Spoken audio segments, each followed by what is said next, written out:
Kabi-kabila ang mga pag-aaklas dahil sa napaka-init pa rin issue ng mga maanomalyang flood control projects in some state universities, so-called Black Friday, as you mentioned, Tita Pao.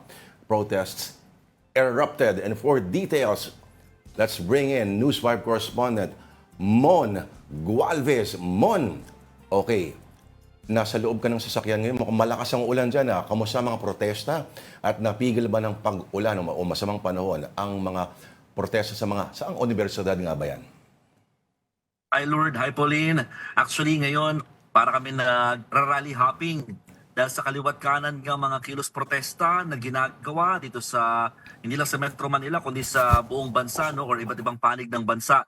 Galing lang kami kanina sa UP Diliman, Quezon City, kung saan nagsagawa ng kilos protesta ang libo-libong mga estudyante. Sabay-sabay silang nagsilabasan ng kanilang mga classroom, nag-walk out ng kanilang mga klase para idaos itong Black Friday protest. Almost all of them are wearing black at talagang itong kanilang protesta ay kontra korupsyon.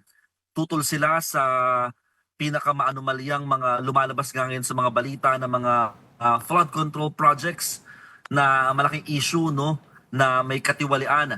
Ang ilan sa kanila may mga suot pang maskara ng ilang politiko, meron din mga nag-spray paint pa dyan sa kalsada at saka nagkantahan at talagang pinupunto ng mga estudyante yung grabe daw na lantarang pangungurakot or katiwalian nga, no, na binabanggit dito sa mga programa ng pamahalaan. Tapos kapos naman daw sila pagdating sa serbisyo at pondo, pagdating sa edukasyon. Hindi nga rin daw ligtas itong UP Diliman sa mga proyekto na nakapending pa o nakabinbin pa. Yung ilang mga buildings dito, particularly yung College of Arts and Letters Faculty Center and newer building, almost 8 years na daw hindi pa rin nagagawa.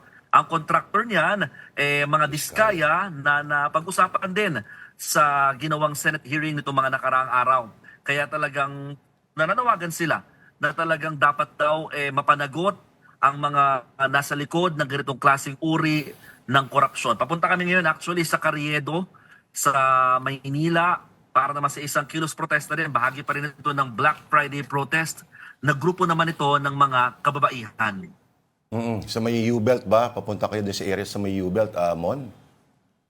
O lagpas Carriedo, Hindi, sa no? LRT kami pupunta. Pero bakit Carriedo? Carriedo LRT nila gusto eh. Ay, doon yun yung nakalagay na schedule nila. Para, para iba-ibang mga lugar. Oo, na pagdadausan nila. Okay. Mon, yun sa UP, mga anong grupo yan sila? To which group do they belong? These are random students, Lord. May mga ilang grupo na nanguna pero some of them are plainly college students lang na gustong sumali at talaga nakiisa sa ginawang Black Friday protest. But some of them, may mga grupo silang kinabibilangan, may mga ACT, meron ding mga, I think, yung ibang grupo ng mga kabataan na nag-rally. Kabataan, grupo kabataan.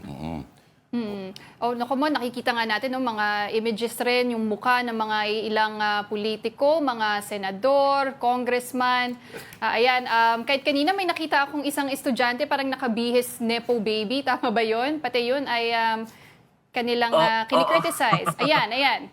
Ano ba tong Yan, yung may cellphone pati bag? May mga portrayal silang ginagawa eh.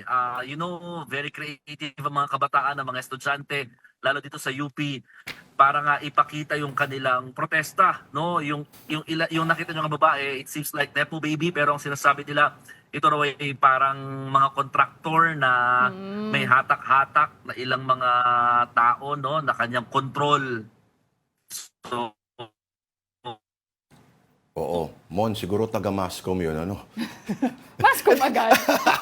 Or theater. May Or ano ka, theater. stereotype ka. Yung mga taga-UST kaya Mon Gualvez. At saka yung mga karating area. Ayun, mukhang nawala si Mon Gualvez. Oo, ayan. Sige, maraming salamat kay Mon Gualvez. He is following the protest, a Black Friday protests happening today led by groups and students. Ayan, Yes. so papunta na nga daw silang Carriedo. Oo, anong term ni Mon? They are protest hopping? Protest hopping. Protest Rally hopping o parang ganun. Rally hopping.